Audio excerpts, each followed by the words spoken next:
آج سے 1450 سال پرانے مکہ کی قدرتی حالات آج کے مکہ جیسے ہی تھے۔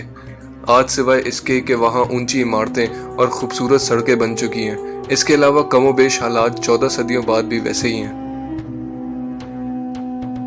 کسی زمانے میں وہاں مختلف قبائل ایک دوسرے کے ساتھ لڑتے جھگڑتے رہتے تھے۔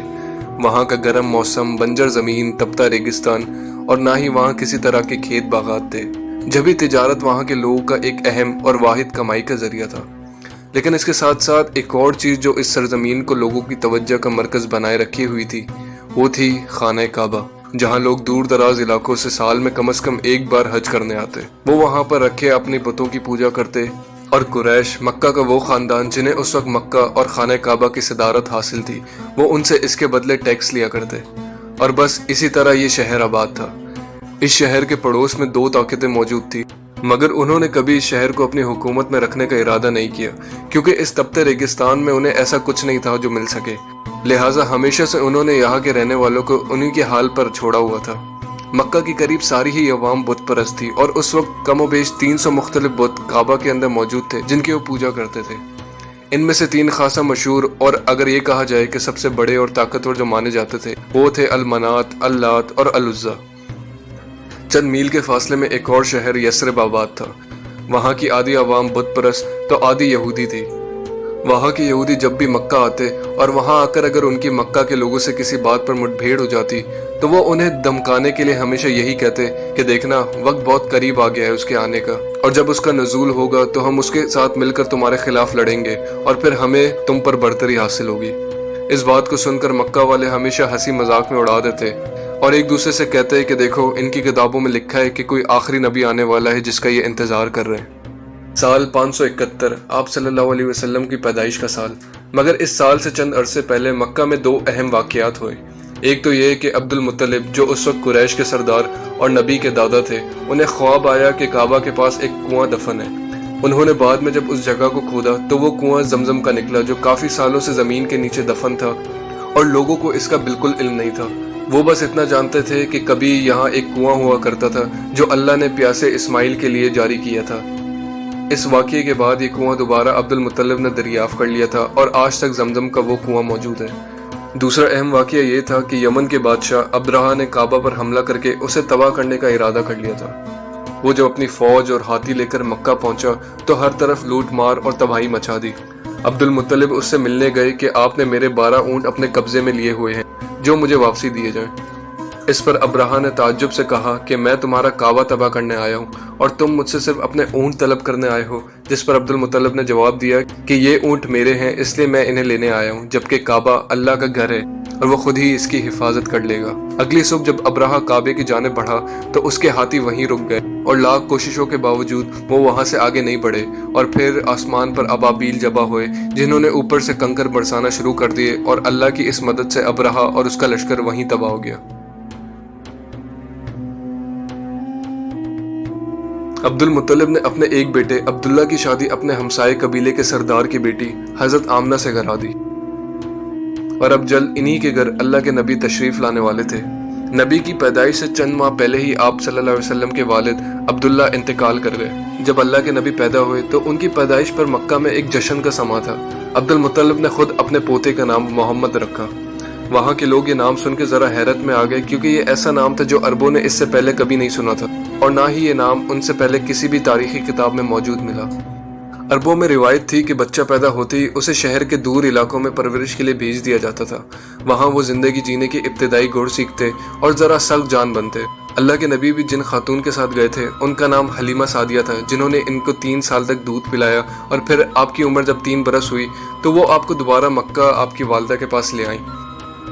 ایک دفعہ آپ کی والدہ آپ کو سفر پر مدینہ آپ کے والد کی قبر کی زیارت کرانے لے گئی، مگر قسمت میں لکھا تھا کہ آتے وقت آپ ایک کے بجائے 2 قبروں کی زیارت کرتے ہوئے آئیں گے، اور وہ دوسری قبر تھی آپ کی والدہ کی، جن کے راستے میں طبیعت کافی بگڑ گئی، جس کے بعد آپ انتقال فرما گئی، اور یوں 6 سال کی عمر میں ہی اللہ کے نبی یتیم ہو گئے۔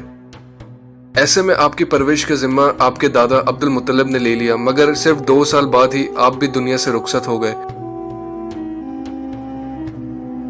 مگر جانے سے پہلے اپنے پوتے کی سرپرستی اپنے بیٹے ابو طالب کے ہاتھ تھما گئے، جو انہوں نے خوشی خوشی قبول کر لی، اور پھر اگلے 45 سال تک نبی کے سر پر آپ کا سایہ رہا۔ ابو طالب کے ساتھ رہتے ہوئے آپ بھی تجارت کے گڑ سیکھ گئے اور ان کے ساتھ آپ تجارت کے لیے مختلف شہروں میں سفر کے لیے جایا کرتے تھے، اور وقت کے ساتھ ساتھ لوگ آپ کی دیانتداری سے اتنا متاثر ہوئے کہ لوگ خود آپ کو الصادق اور الامین کہنے لگے۔ مگر ان سب کے باوجود بھی آپ اپنے شہر کے لوگوں کی روایت سے زیادہ خوش نہیں تھے۔ آپ کو کبھی کسی نے بتوں کو پوجتے نہیں دیکھا، بلکہ ان سب سے بچنے کے لیے ہی آپ غار ہرا تشریف لے جایا کرتے تھے، جہاں آپ گھنٹوں اور دنوں تک رہتے اور روحانی روشن خیالی حاصل کرتے۔ 25 برس کی عمر میں آپ کی شادی ایک دولت مند خاتون حضرت ختیجہ سے ہو گئی، جنہوں نے کاروبار میں آپ کی دیانت سے متاثر ہو کر شادی کا پیغام آپ کی طرف بھجوایا۔ زندگی اسی طرح روا دوا تھی کہ مگر اب جلد معاملات ہمیشہ کے لیے بدلنے والے تھے۔ ایک انقلاب بہت جلد برپا ہونے والا تھا جو انسانی تاریخ کو ہمیشہ کے لیے بدل کے رکھ دے گا۔ اپنی عادت کے طور پر ایک رات آپ غار ہرا تشریف لے گئے تاکہ شہر کے شور شرابے سے دور تنہائی میں اپنے رب کو یاد کر سکے اور اس کی حمد و ثنا کر سکے۔ اس وقت آپ کی عمر 40 برس کو پہنچ چکی ہے۔ آپ اپنے مراقبے میں مشغول تھے کہ ایسے میں آپ نے اپنے سامنے ایک شخص کو موجود پایا جسے دیکھ کر آپ گھبرا گئے۔ اس نے آپ سے فرمایا کہ پڑھیے، اور پھر اس نے یہ آیتیں پڑھی۔ بسم اللہ الرحمن الرحیم، اقرأ باسم ربك الذي خلق، خلق الإنسان من علق، اقرأ وربك الأكرم الذي علم بالقلم، علم الإنسان ما لم يعلم، صدق اللہ العظیم۔ اس کے بعد وہ شخص وہاں سے غائب ہو گیا۔ آپ گھبرائی ہوئی حالت میں باہر نکلے اور اپنے گھر کی طرف آپ نے دوڑ لگا دی۔ گھر پہنچتے ہی آپ نے حضرت ختیجہ سے فرمایا کہ مجھے ڈھک دو۔ حضرت ختیجہ نے آپ کو اس سے پہلے کبھی ایسا گھبرایا اور سہما ہوا نہیں دیکھا تھا۔ آپ کے ہاتھ پیر کانپ رہے تھے اور حضرت ختیجہ آپ کو تسلی دے رہی تھی۔ حضرت ختیجہ نے اسی رات اپنے کزن ورقہ بن نوفل کو گھر طلب کیا۔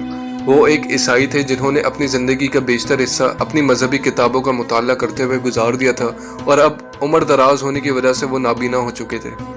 جب وہ ان کے گھر آئے اور نبی سے یہ واقعہ سنا تو انہوں نے بتایا کہ اگر جو تم مجھ سے کہہ رہے ہو سچ ہے تو یقیناً یہ وہی فرشتہ تھا جو اس سے پہلے موسیٰ اور دیگر نبیوں کے پاس وہی لے کر آیا تھا۔ یہ پیغام سن کر یہاں کے لوگ تمہاری طرف معین دانہ رویہ اختیار کریں گے، جیسے کہ پچھلی قوموں نے اپنے نبیوں کے ساتھ کیا تھا، اور اگر مجھے یہ دن دیکھنا نصیب ہوا تو اس دن میں تمہاری بھرپور تعین کروں گا۔ آہستہ آہستہ نزول کا سلسلہ چلتا رہا اور اسلام کی دعوت قریب کے لوگوں تک پہنچتی رہی۔ سب سے پہلے نبی کی دعوت کو قبول کرنے والوں میں سے تھی آپ کی زوجہ حضرت ختیجہ، 8 سالہ علی، اور پھر دیگر دوست اور خاندان والے جیسے کہ حضرت ابو بکر، عثمان۔ مگر اکثریت تعداد مکہ کے کمزور طبقے کی تھی، جو یا تو غلام ہوتے یا جن کا تعلق کسی چھوٹے موٹے قبیلے سے ہوتا۔ آپ تاریخی میں ہی دین کی تبلیغ کیا کرتے تھے اور آپ کا یہ چھوٹا سا گروہ آہستہ آہستہ بڑا ہو رہا تھا۔ مگر پھر چند سال بعد آپ کو وہی نازل ہوئی کہ اب دین کا پیغام ہر خاص و عام تک پہنچایا جائے، جس کا مطلب تھا کہ اعلانیہ طور پر سب کو اس نبوت کے بارے میں بتایا جائے۔ آپ نے مکہ کے تمام سرداروں، اپنے رشتہ داروں اور دیگر تمام شہریوں کو پہاڑ کے پاس اکٹھا کیا اور فرمایا کہ اے لوگو، اگر میں کہوں کہ اس پہاڑ کے پیچھے سے دشمن کا ایک لشکر تم پر حملہ کرنے کو آ رہا ہے، کیا تم اس بات پر اعتبار کرو گے؟ جس پر سب نے کہا کہ محمد ہم بے شک مانیں گے، کیونکہ ہم نے آپ کو کبھی دروغ گوئی کرتے ہوئے نہیں سنا۔ اس پر آپ نے دین کا پیغام ان کے سامنے رکھا کہ بتوں کی پوجا نہ کیا کرو، اللہ کے علاوہ کوئی شریک نہ ٹھہرایا کرو، اور میں اللہ کا بھیجا ہوا پیغمبر ہوں تمہاری طرف۔ یہ جملے قریش کے سرداروں کے لیے توہین آمیز تھے، جس پر وہ غضبناک ہو گئے اور لان تان کرتے ہوئے وہاں سے چلے گئے کہ اس حقیر سی بات کے لیے تم نے ہم سب کو اکٹھا کیا تھا۔ کچھ سالوں تک مسلمان اپنے عقیدوں کو چھپائے رکھے ہوئے تھے، جس کی وجہ سے قریش ان پر زیادہ متوجہ نہیں تھا۔ مگر وقت کے ساتھ ساتھ جب قریش کے اپنے گھروں سے لوگ مسلمان ہونا شروع ہوئے، تب انہوں نے اسلام اور مسلمانوں پر تشدد کرنا شروع کر دیا، جس کا سب سے زیادہ شکار غلام بنے۔ اگرچہ عرب اس بات پہ فخر کرتے تھے کہ اپنی زبان پر جیسی گرفت ان کی ہے کسی اور کی نہیں ہے، مگر قرآن سن کر ان کے پاس اس کو رد کرنے کا کوئی عقلی جواب نہیں ہوتا تھا۔ اللہ کے نبی نے اپنے چھوٹے سے کمزور گروہ سے وعدہ کیا تھا کہ جلد تم لوگوں کے پاس روم اور کسرا کی شہروں کی چابیاں ہوں گی۔ یہ ایسا دعویٰ تھا کہ غیر مسلم کیا مسلمانوں کو بھی اس پر تعجب تھا کہ ہم جیسے کمزور لوگ جو قریش کے ظلم سے اپنی جان نہیں بچا سکتے، 2 طاقتور سلطنتوں کے شہر فتح کر لیں گے۔ اس کے بعد قرآن نے بھی ایک دعویٰ کر دیا۔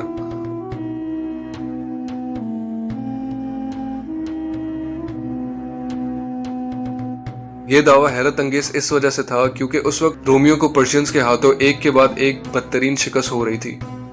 پورے عرب میں ان جنگوں کے تبصرے جاری تھے اور کوئی بھی عقل مند آدمی اپنے پیسے رومیوں پر نہیں لگانا چاہے گا ایسے حالات میں۔